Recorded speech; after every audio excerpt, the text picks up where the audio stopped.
Hello guys, কি অবস্থা সবার? কেমন আছেন সবাই? আজকে আমি এক্সপ্লেন করব I was reincarnated as the seventh prince অ্যানিমের এপিসোড 17।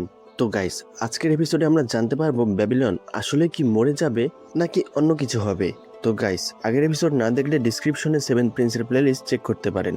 আর হ্যাঁ গাইস, সবাই ভিডিওতে অবশ্যই লাইক করবেন এবং চ্যানেলটিকে সাবস্ক্রাইব করবেন যদি আপনারা এ ধরনের অসাধারণ অ্যানিমে এক্সপ্লেন প্রতিনিয়তই দেখতে চান।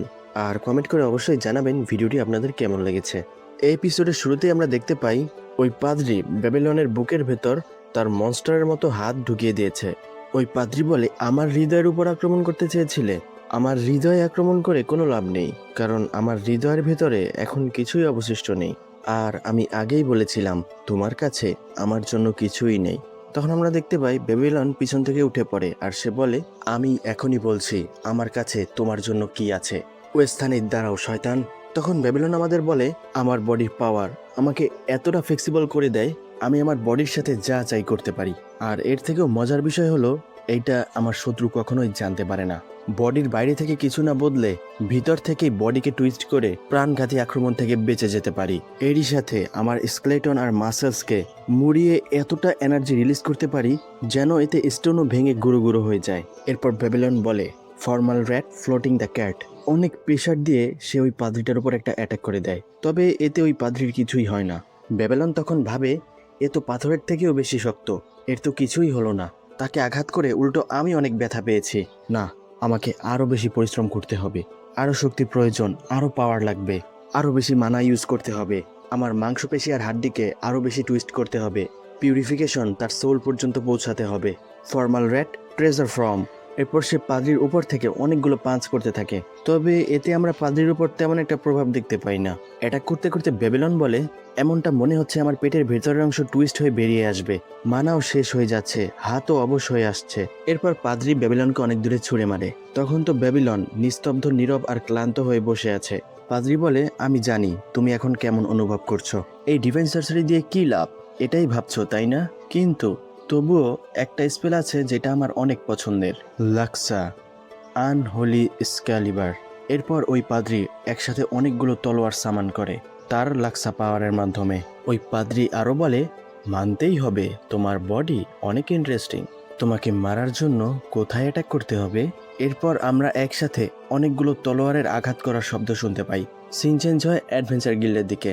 গিল্ডের একজন কর্মচারী বলছে, গিল্ড বৃষ্টি থেকে থামার জন্য জায়গা নয়, বুঝেছো? একজন অ্যাডভেঞ্চারার বলে, নিজেই এমনটা বলছে আবার সবাইকে টাওয়ালও দিচ্ছে, কি অদ্ভুত একটা মেয়ে। তখনই ওই স্থানে ঈশার ফাদারকে নিয়ে হাজির হয়। গিল্ডের ওই কর্মচারী বলে, ঈশার তুমি এখানে? এরপর ঈশার ফাদারকে নিয়ে পড়ে যায়। তখন গিল্ডের ওই কর্মচারী দৌড়ে এসে ফাদারকে ধরে এবং বলে, তোমাদের দুজনের এমন অবস্থা কেন? তখনই দুজন অ্যাডভেঞ্চারার এসে বলে, কোনো সমস্যা হয়েছে ঈশার? তুমি চাইলে আমরা সাহায্য করতে পারি, একদম ফ্রিতে। ঈশার বলে, কি বললে, সত্যি? তখনই তার ব্যাবিলনের ওই কথাটা মনে পড়ে, সাহায্যের কোনো প্রয়োজন নেই। এরপর ঈশার কথা ঘুরিয়ে দেয়। ঈশার বলে, সবকিছু ঠিক আছে, ফাদার বৃষ্টিতে পা পিছলে পড়ে গেছে, তেমন কিছু না, আর আমায় এখনই যেতে হবে, আমি আসি তাহলে, ঠিক আছে? আর শোনো, দয়া করে ফাদারের খেয়াল রেখো। এরপর আমরা দেখি ঈশার ওই বৃষ্টির ভিতরে কোথাও একটা ছুটে যাচ্ছে। যাওয়ার সময় সে কান্না করতে করতে বলে, আমি কত বড় বোকা, আমি সাহায্য কেন চাইলাম না, সবাইকে দেখে কত শক্তিশালী মনে হচ্ছিল। তখন ঈশারের ওই পাদ্রির চেহারা মনে পড়ে, হয়তো এজন্যই আমি জানি তার সামনে কেউই টিকবে না, সবাই মারা পড়বে, আর কেউ তাকে থামাতে পারবে না। আমার একটা পথ বের করতেই হবে ওকে বাঁচানোর জন্য, নয়তো ব্যাবিলন বাঁচতে পারবে না। তখন সে দৌড়তে দৌড়তে অনেক অনুশোচনা করতে থাকে, গডের কাছে সাহায্য চাইতে থাকে, আর সে তার জীবনের সব ধরনের খারাপ বিষয় একসাথে মনে করতে থাকে। এরপর সে দৌড়তে দৌড়তে একটা সময় উষ্টা খেয়ে পড়ে যায়। তখনই তার সামনে লয়েড এসে হাজির হয়। লয়েড বলে, ঈশার, আমি জানতাম এটা তুমি, তুমি এভাবে নিচে কেন পড়ে আছো? আমরা গিল্ডে যাচ্ছিলাম রিপোর্ট করতে, তখনই বৃষ্টি শুরু হয়ে যায়। এরপর লয়েড তাকে ছাতা দিয়ে বলে, এখানে একটু দাঁড়াও, সিলফা আর বাকিরা রেইনকোট কিনে নিয়ে আসতে গিয়েছে, তাদের কেনাকাটা শেষ হলে আমরা তোমাকে চার্চে দিয়ে আসবো। তখনই ঈশার ছাতা ফেলে লয়েডকে শক্ত করে ধরে ফেলে এবং বলে, শোনো লয়েড, দয়া করে ব্যাবিলনকে বাঁচাও। তখন তো লয়েডের কাছে এক মুহূর্তের জন্য সবকিছু থমকে যায়। ঈশার বলে, না, আমাকে ক্ষমা করে দিও, এই বিষয়টা আমার কাউকে বলা নিষেধ ছিল, আমাকে ক্ষমা করে দাও, আমি যাই বলেছি সবকিছু ভুলে যাও, আসলে কিছুই হয়নি। তখনই সে তার সামনে তাকিয়ে দেখে লয়েড ওই স্থান থেকে চলে গেছে। এরপর লয়েড চার্চে গিয়ে পুরাই লক্সা টাক্সা নিয়ে প্রস্তুত, বাট সে দেখে ব্যাবিলন অনেক ভয়ানকভাবে তলোয়ার বিদ্ধ হয়ে পড়ে আছে। লয়েড বলে, এটা তুমি একদমই ঠিক করনি। এরপর সিন চেঞ্জ হয়, আমরা ব্যাবিলনের একটা ভিশন দেখতে পাই। ব্যাবিলন বলে, আমি কারো ওপরই দোষ দিতে পারি না। তোমার সাথে দেখা করার আগেও আমার জীবন তেমন একটা ভালো ছিল না। বসের হেল্প করার জন্য আমি যতটুকু পেরেছি করেছি। তবে হ্যাঁ, আমি এটা মানি যে আমার ঈশারের গান অনেক পছন্দ। সে অনেক সুন্দর গান গায়, আর আমি জানি বসও এটা পছন্দ করে। তাই এটা বলা যায় কাজ তো হয়ে গেছে। আচ্ছা, এখানে কি পান করার জন্য কিছু আছে? আমার গলাটা শুকিয়ে কাঠ হয়ে গেছে। এরপরই জেড তাকে কোথাও একটা টেনে নিয়ে যায়। ব্যাবিলন বলে, আরে থামো থামো থামো, এতদিন পর দেখা হলো আর এমন ওয়েলকাম। তখনই জেড আঙুল দিয়ে কিছু একটা ইশারা করে। আমরা দেখি ঈশারের গানের সুর ব্যাবিলনের কাছে ভেসে আসে। ব্যাবিলন বলে, তুমি ঠিকই বলেছ, ড্রিঙ্কস পরের বারে শেখাবো। যখন ব্যাবিলন চলে যাচ্ছিল তখন ওই গুলটা যার বডি ছিল আর যে ওই বডিটাকে কন্ট্রোল করত, আমরা দেখি তারা দুজন একসাথে সামনের দিকে এগিয়ে যাচ্ছে। আর তখন ব্যাবিলন ফিরে আসছিল। ফিরে আসার সময় জেড ব্যাবিলনকে বাই বলে। ব্যাবিলন বলে, আমি যখন আবার আসব তখন তোমাকে শোনানোর জন্য ভালো কোনো গল্প নিয়ে আসবো। তখন আমরা দেখি ঈশার আসলে ব্যাবিলনের পাশে বসে গান গাইছে আর ব্যাবিলন বিছানার উপর শুয়ে আছে। তখনই ব্যাবিলন জেগে উঠলে সবাই অনেক চিল্লাচিল্লি শুরু করে আর ঈশার চিল্লাচিল্লি করতে করতে সেন্সলেস হয়ে পড়ে। এরপর আমাদের আসল ঘটনাটা শর্টকাটে বলা হয়, ব্যাবিলন 3 দিন ধরে বেহুশ হয়েছিল। এই 3 দিনে আসলে কি হয়েছে? লয়েড আহত ব্যাবিলনকে উঠিয়ে লডস নিয়ে আসে চিকিৎসার জন্য। আর 3 দিন পর ব্যাবিলনের জ্ঞান ফিরে আসে। আমরাও এখানে আছি। চার্চে আবার অনুপ্রবেশ হতে পারে, তাই সে পাহারা দেওয়ার জন্য ওই জায়গায় কাউকে রেখেছে। কাউকে আবার অ্যাডভেঞ্চার গিল্ডেও পাঠানো হয় চার্চে কি হয়েছিল সেটা রিপোর্ট করার জন্য। আর গুল হান্টও রিপোর্ট করা হয়। এরপর প্রিন্স অ্যালবার্টকেও বলা হয় আসলে সব মিলিয়ে কি ঘটেছিল। আর তারা নিজের সাথে ঈশার আর পাদ্রিকে লর্ডসে নিয়ে আসে তাদের সেফটির জন্য। আর চার্চের সিস্টারদেরকেও সেলুমির রাজপ্রাসাদে শিফট করা হয়। পরিশেষে নাইস গাই ভাইদের দিয়ে চার্চের মেরামত করা হয়। আর আমরা এখন এখানে। তখন ব্যাবিলন বলে, সত্যি বলতে নাইস গাই ভাই বাদে সব কিছু বুঝেছি। আচ্ছা, আমাকে এটা বলো, প্রিন্স লয়েড এখন কোথায়? গ্যালেরিয়া বলে, তোমার কপাল অনেক ভালো, তুমি যদি আজ না উঠতে তাহলে। তখনই লয়েড বলে, চলো ব্যাবিলনকে জোর করে উঠানোর এক্সপেরিমেন্ট শুরু করা যাক। ব্যাবিলন বলে, কি জোর করে উঠানোর এক্সপেরিমেন্ট? তখনই লয়েড এসে বলে, ব্যাবিলন তুমি উঠে গেছো, আমি এটা দেখে অনেক খুশি হয়েছি। ব্যাবিলন বলে, তোমাকে দেখে মনে হচ্ছে না তুমি খুশি হয়েছো। মনে হয় আমি আমার অর্গানকে ফ্লেক্সিবিলিটি পাওয়ারের মাধ্যমে কম্প্রেস করে ফেলেছিলাম, নয়তো আমি এখন বেঁচে থাকতাম না। ডালিয়া বলে, তুমি একটা গর্ধব। তুমি জানো লয়েড আর জেহেরিল তোমার উপর একাধারে 10 ঘন্টা হিলিং ম্যাজিক করেছে, তারপরও তুমি ওঠোনি, তোমার জ্ঞান ফেরেনি। ব্যাবিলন বলে, কি 10 ঘন্টা? মনে হয় আমার জন্য সবাই চিন্তিত হয়ে পড়েছিল। লয়েড বলে, যদি থ্যাঙ্কস বলতেই চাও ঈশার আর জেডকে বলো। ঈশার একাধারে পিউরিফিকেশন করেই গেছে যখন তোমার কোনো হুঁশ ছিল না। আর সে যদি আমাকে সাহায্য করতে না বলতো, আমি যদি টেলিপোর্ট করতে না পারতাম, তাহলে তুমি অবশ্যই মরে যেতে।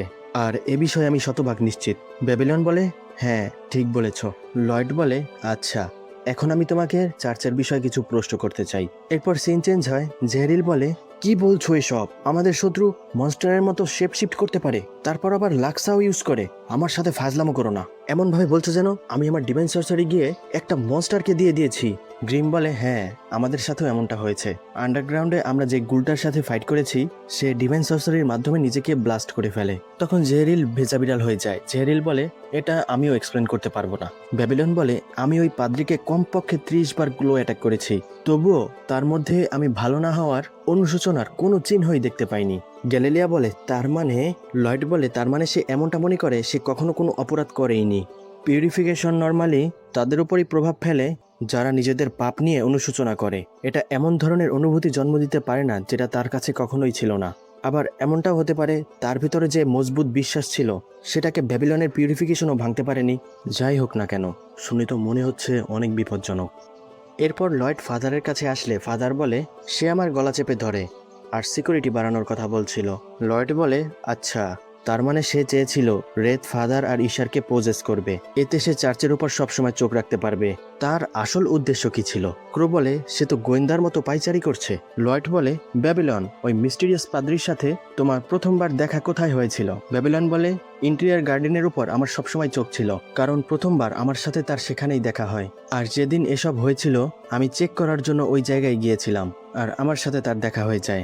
লয়েড বলে, আবারও ইন্টেরিয়াল গার্ডেন? তো লয়েড যখন ডিটেকটিভের মতো পার্ট নিচ্ছিল, ক্রো আর ডালিয়া চুপি চুপি এসে লয়েডকে একটা গোয়েন্দার ড্রেস পরিয়ে গোয়েন্দা সাজিয়ে দেয়। লয়েড আরো বলে, ও হ্যাঁ, ঈশারও বলেছিল। তখন ঈশার বলে, সে এমনভাবে বলছিল যেন আমার গান শুনে সে অসুস্থ হয়ে যায়। লয়েড ভাবে সবসময় অসুস্থ হয়ে যায়। ইনার গার্ডেন, ওই জায়গায় ঝামেলা তো একটা আছে। তখন আমরা দেখি ডালিয়া আর ক্রো লয়েডকে ডিটেকটিভ সাজিয়ে দিয়েছে, আর লয়েড তো সেটা টেরও পায়নি, বাট সে ডিটেকটিভের পার্ট নিচ্ছে। তখন গ্রিম আর জেরিলও বলে, হ্যাঁ, ঝামেলা তো একটা আছে। তারাও ডিটেকটিভের পোশাক পরেছে। ডালিয়া বলে, সে দেখতে কত কিউট লাগছে। গ্যালেলিয়া বলে, বস তোমাদের কোনো খেলনার জিনিস নয়। এরপর সিন চেঞ্জ হয়, লয়েড আর বাকি সবাই আবার চার্চে আসে। লয়েড বলে, চার্চ তো অনেক ভালোভাবে রিপেয়ার হয়ে গেছে। এরপর নাইস গাই ব্রাদার দেখে বলে, ও বস, আপনি এসে পড়েছেন। লয়েড বলে, গার্ডেনটাও সম্পূর্ণ নতুন নতুন মনে হচ্ছে। নাইস গাই ব্রাদার বলে, হ্যাঁ, ঠিক বলেছেন, এখন শুধু দেওয়ালটা ঠিক করা বাকি, সেটাও ঠিক করে দেব, সত্যি বলছি। ব্যাবিলন বলে, তারা কি সবসময় এমন ছিল? নাইস গাই ব্রাদার আরো বলে, আমরা 3 দিনেই কাজ শেষ করে ফেলবো, সত্যি বলছি, সেটাও গ্রেট অ্যাডমিন ফেস্টিভ্যালের আগেই। তখনই তাও এসে হাজির হয়। তাও বলে, এটা দেখে ভালো লাগলো, ব্যাবিলন একেবারে ঠিক আছে। আরে, তুমি তো সম্পূর্ণ ডিটেকটিভ হয়ে গেছো লয়েড। লয়েড বলে, আরে তাই তো, এটা কিভাবে হলো? তোমাকে অনেক ধন্যবাদ এখানে নজরদারি করার জন্য। তাও তো তোমার কাছে কোনো খবর আছে? তাও বলে, না, তেমন কোনো খবর নেই। ও হ্যাঁ, ক্যাটোরিনা এসেছিল, তাকে আমি সব ডিটেলস দিয়ে দিয়েছি। আই মিন গাইস, এখানে অ্যাডভেঞ্চার গিল্ডের রিসেপশনিস্টের কথা বলছে। লয়েড বলে, সে তোমাকে কি বলেছে? তাও বলে, সে বলেছে সে অনেক লজ্জিত। তখনই ক্যালোরিনা ওই স্থানে আবার এসে পড়ে। তাও বলে, তুমি এখানে আবার এসেছো? ক্যাথরিনা বলে, হ্যাঁ, আমি জব ছেড়ে দিচ্ছি। তাও বলে, আসলে হয়েছেটা কি, ঠিক করে বলো তো। ক্যাথরিনা বলে, তোমাদের বলার পর চার্চ হেডকোয়ার্টারে এটা রিপোর্ট করেছি, আর ওই পাদ্রির স্কেচ পাঠিয়ে দিয়েছি। তখন একজন প্রিস্টেস বলে, এটা অ্যাডভেঞ্চার গিল্ড আর প্রিন্স অ্যালবার্ট দুজনের কাছ থেকেই এসেছে। এই দুইটা সমস্যাই একটা বিষয়ের সাথেই জড়িত। এই লোকটা হয়তো ডায়ন ডিস্ট্রিক্টের চার্চের উপর আক্রমণ করেছে, আর তারা আমাদেরকে জিজ্ঞেস করছে আমরা তাকে চিনি কিনা। তখন চার্চের ওই হেড বলে, কেউ কি আহত হয়েছে? তখন ওই প্রিস্টেস বলে, হ্যাঁ হ্যাঁ, আক্রমণকারী পালিয়ে গেছে, আর ওই চার্চের একজন রক্ষী গুরুতর আহত হয়েছে। গাইস, এই প্রিস্টেসকে দেখে অনেক সোজা সাপটা মনে হচ্ছে, তাই না? তবে তার সাথে কিন্তু অনেক ঘটনা আছে, তো একে আপনারা ভালোভাবে মনে রাখবেন। আর ওই অ্যাটাকের আসল মাস্টারমাইন্ড এই চার্চের ভিতরেই আছে, সে আসলে কে পরবর্তীতে জানতে পারবেন। যাই হোক, ওই প্রিস্টেস আরো বলে, আর চার্চের বাকি স্টাফদের প্রোটেক্টিভ কাস্টাডিতে নেওয়া হয়। পোপ বলে, তার মানে তারা জানতে চাইছে আমরা তাকে চিনি কিনা। প্রিস্টেস বলে, অ্যাটাক করার সময় ওই লোক ডিভাইন স্পেল লাক্সার ইউজ করেছিল। তখন চার্চের বাকি প্রিস্টরা ক্ষিপ্ত হয়ে যায়। তারা বলে, এটা অসম্ভব। তারা বলছে ওই সাইকো আমাদের সাথে যুক্ত। এমন একটা ডিভাইন প্লেসের নামে এত বড় একটা অপবাদ, এই কথাটা আসলে কে বলেছে বলো? প্রিস্টেস বলে, এটা সেই বলেছে যে চার্চের জন্য লড়াই করেছে। সে প্রথমে একজন ওয়ান্টেড ক্রিমিনাল ছিল, তবে সে এখন লর্ডস আইল্যান্ডের গভর্নরের জন্য কাজ করে। তখন ওই প্রিস্টরা বলে, তারা একটা ক্রিমিনালের উপর বিশ্বাস করছে। আরেকজন বলে, লর্ডস আইল্যান্ড এটা তো একটা গুন্ডাদের বাসস্থান, ওই জায়গায় আগেও অনেক মারামারি হয়েছে। পোপ বলে, চুপ থাকো, সঠিক প্রমাণ ছাড়া কারো ওপর কোনো অভিযোগ আনা উচিত নয়। প্রিস্টরা বলে, তবে ইওর হোলিনেস, তারাই তো আমাদের ওপর বানোয়াট অভিযোগ দিচ্ছে। তখন পোপ বলে, হ্যাঁ, এটা সত্য কথা, আর আমাদের জবাব এটাই হবে।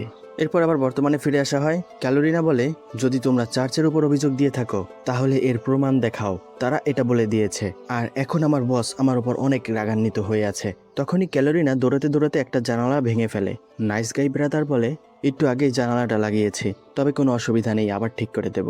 ব্যাবিলন বলে, তারা তো দেখছি অনেক ভালো। এরপর ক্যালোরিনা বলে, সত্যি বলতে অ্যাডভেঞ্চার গিল্ড এর জন্য কিছুই করতে পারবে না, এর জন্য আমি অনেক দুঃখিত। আমরা তো তার ফেসের ওয়ান্টেড পোস্টারও ইউজ করতে পারবো না, তাই আমি অনেক দুঃখিত। তখন লয়েড বলে, তার মানে আমাদের এখন প্রমাণ জোগাড় করতে হবে। তখনই ডালিয়া আর গ্যালিলিও কোদাল দিয়ে ওই জায়গার মাটি খুঁড়তে শুরু করে। লয়েড বলে, কোনো জায়গা যেন বাদ না পড়ে, তন্ন তন্ন করে খোঁজো, যেভাবেই হোক প্রমাণ খুঁজে বের করো। গাইস, এরা মাটি ঘুরে প্রমাণ খোঁজার চেষ্টা করছে। তখন নাইস গাই ব্রাদার বলে, একটু আগেই তো গার্ডেনটা ঠিক করলাম, এটা তোমরা কি করছো? তবে কোনো সমস্যা নেই, আমরা আবার ঠিক করে দেব। ব্যাবিলন বলে, মনে হচ্ছে তারা একটু বেশিই ভালো। তখনই ফাদার রেগে যায়। ফাদার বলে, এখানে ভালোর কি দেখলে? আমি আগেই বলেছিলাম এটা একটা সিক্রেট প্লেস, যেখানে পেটদের কবরস্থ করা হয়েছে। লয়েড বলে, পরিবেশ নোংরা না করে সার্চ করাটা একটু মুশকিল। শিরোর ঘ্রাণ শক্তি প্রায় সময় কাজে আসে, তবে মনে হচ্ছে এখন সেটা আমাকে অ্যাভয়েড করছে। তখনই তাও শিরোকে দেখে বলে, মনে হচ্ছে ও কিছু দেখেছে, বাট আমরা তার দিকে তাকানোর পরই সে এটা অ্যাভয়েড করছে। তখনই ক্রোদের ডাক দেয়, আর সে ওই কাকদের সাথে কথা বলে। এরপর ওই কাকগুলো আশেপাশে খুঁজতে শুরু করে। ক্রো বলে, আমি সার্চ করার জন্য সাহায্য করতে এদেরকে এখানে ডেকেছি। তাদের দৃষ্টি অনেক ভালো, আর তারা সংখ্যায় এত বেশি যে কোনো সাসপিশিয়াস কিছু দেখলেই বলতে পারবে। তখন লয়েড আর গ্যালিলিও এ বিষয়ের প্রশংসা করে। ডালিয়া শিরোকে দেখে বলে, মনে হচ্ছে সে তো একটু বেশি কনফিউজ হয়ে আছে। তাও বলে, হ্যাঁ, তবুও সে কোনো সাহায্য করতে পারছে হচ্ছে না। ব্যাবিলন বলে, শিরো যখন প্রথমবার এই গার্ডেনে এসেছিল সে অনেক ভয় পেয়ে গিয়েছিল। আমার আসলে মনে হয় এখানে কিছু আছে। তখনই সিলফা তাও আর সারিয়া দৌড়ে আসে। সারিয়া ইশারের দিকে ছুটে আসে। র্যান ব্যাবিলনের দিকে ছুটে যায়। র্যান বলে, তুমি কি ঠিক আছো ব্যাবিলন? আর সিলফা ছুটে যায় লয়েডের দিকে। সিলফা বলে, মাস্টার লয়েড, কোথায় ছিলেন আপনি? তখন ঈশার সারিয়াকে বলে, শোনো আমি আসলে। তখনই সারিয়া ঈশারকে জড়িয়ে ধরে আর বলে, এটা দেখে ভালো লাগলো যে তুমি সম্পূর্ণ ঠিক আছো। এরপর তাদের আলাপ সালাপ শেষ হলে সারিয়া বলে, তো তুমি কি রিসাইটালের জন্য প্রস্তুত? তখনই ব্যাবিলন এগিয়ে আসে। ব্যাবিলন বলে, প্রিন্সেস ঈশার আসলে। তখনই সারিয়া বলে, ঈশারকে বাঁচানোর জন্য ধন্যবাদ বাবলু। ব্যাবিলন বলে, প্রিন্সেস আমার নাম আসলে ব্যাবিলন, আপনি যেমনটা শুনেছেন। আসলে কিছু খারাপ লোক ঈশারের উপর আক্রমণ করেছিল। হতে পারে তারা ঈশারের আবার ক্ষতি করার চেষ্টা করবে, আর এজন্যই রিসাইটেল ক্যান্সেল করাটাই ঠিক হবে। সারিয়া বলে, ঠিক আছে, বুঝতে পেরেছি, তাহলে আমি একাই পারফর্ম করব। এরপর সারিয়া চলে যায়। তখনই কোরো কিছু একটা সন্ধান পায়, আর ওই কাকগুলো একটা জায়গায় বারবার ঠোকরাচ্ছিল। তখন সিলফা ওই জায়গার একটা টাইলসের উপর প্রেস করলে একটা আন্ডারগ্রাউন্ড দরজা দেখতে পায়। এরপর সিলফা সেটাকে ওপেন করে, আর তখনই ওই দরজার ভেতর থেকে একটা অদ্ভুত স্মোক আসে, যে ধোঁয়াটা ছিল খুবই দুর্গন্ধযুক্ত। তখন ফাদার বলে, এ কি আন্ডারগ্রাউন্ড ফ্লোর? আমি তো জানতামও না এখানে কোনো আন্ডারগ্রাউন্ড ফ্লোর আছে। তাও বলে, এটা তো আমিও লক্ষ্য করিনি। এরপর লয়েড ওই দরজায় একটা টোকা মেরে বলে, এই দরজা একটা স্পেশাল উড দিয়ে তৈরি, যা মানা এবং কি উভয়কেই ব্লক করে, আর তাই এটা এতদিন লুকিয়েছিল। ঈশার বলে, চার্চের নিচে এসব কি হচ্ছে, আর এই দুর্গন্ধটা কিসের? এরপর তারা ওই বেসমেন্টের ভিতরে যায়। তখন ঈশারও যেতে চাইলে ক্রো বলে, এটা তোমার দেখা একদমই ঠিক হবে না। ব্যাবিলন বলে, ঈশার তুমি এখানে ফাদারের সাথেই থাকো, এটাই তোমার জন্য ভালো হবে, তোমার আমাদের সাথে যাওয়ার কোনো প্রয়োজন নেই। আর ঈশার তাদের এসব কথা শুনে অপমান বোধ করতে থাকে। ঈশার বলে, প্লিজ আমার কথা শোনো, আমাকেও তোমাদের সাথে যেতে দাও, আমি তোমাদেরকে একদমই বিরক্ত করব না। ব্যাবিলন বলে, বোঝার চেষ্টা করো, তোমার উপর আবার আক্রমণ হতে পারে। তখনই ডালিয়া এসে ব্যাবিলনকে পিছন থেকে খাপ করে ধরে ফেলে। তখন ডালিয়া ব্যাবিলনকে টেনে হিঁচড়ে নিয়ে যায়। ডালিয়া বলে, তুমি এখনো সম্পূর্ণ সুস্থ হওনি, তুমি ফাদারের সাথে এখানেই থাকবে, বুঝেছো? তখন ব্যাবিলন চিল্লাচিল্লি শুরু করে। ব্যাবিলন বলে, আরে আমাকে ছেড়ে দাও, এক্ষুনি ছেড়ে দাও বলছি। তবে কার কথা কে শুনে ডালিয়া তাকে নিয়ে যায়। ডালিয়া যেতে যেতে বলে, আমি চাই না তার মন ভেঙে যাক। ডালিয়া ঈশারের কথা বলছে, আমিও তো তার একজন ভক্ত, তাই না? ব্যাবিলন বলে, তোমরা এত ক্লোজ হয়ে গেলে কবে? ডালিয়া বলে, তুমি যখন ঘুমিয়েছিলে তখন। এরপর আমরা দেখি ঈশার ভাবছে, ব্যাবিলন আমাকে ক্ষমা করে দিও, আমি যদি এখন এটা দেখতে না পারি তাহলে কখনোই এই ভয় থেকে আর বের হতে পারবো না, আর না কখনো গাইতে পারবো। আমার এই ভয়কে জয় করতেই হবে। তখন আন্ডারগ্রাউন্ডে আমরা একটা ল্যাবরেটরি দেখতে পাই।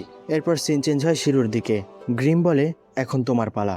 জেরিল বলে, তুমি কি যাবে নাকি যাবে না, দ্রুত বলো। শিরো ভাবে, আমার অনেক ভয় লাগছে, অনেক ভয় করছে। তখন শিরো ঈশারের কথা ভেবে সেও ভিতরে ঝাঁপ দেয়। তখন গ্রিম শিরোর প্রশংসা করে। এরপর ল্যাবরেটরির ভিতরে সিন দেখানো হয়। সবাই ওই জায়গাটা দেখে একেবারে থমকে যায়। জেরিল বলে, এসব কি হচ্ছে এখানে?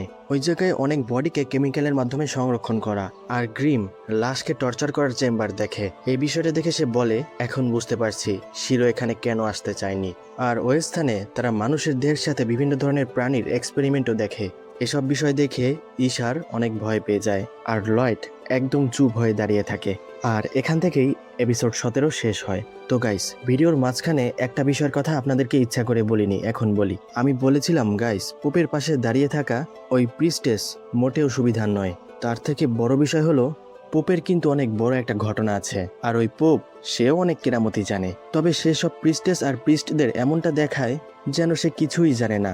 যাই হোক, পরবর্তী এপিসোডগুলোতে এর আসল রহস্যটা দেখতে পাবেন। তো গাইস, আজ এ পর্যন্তই। ভালো থাকবেন, সুস্থ থাকবেন, দেখা হবে পরবর্তী ভিডিওতে।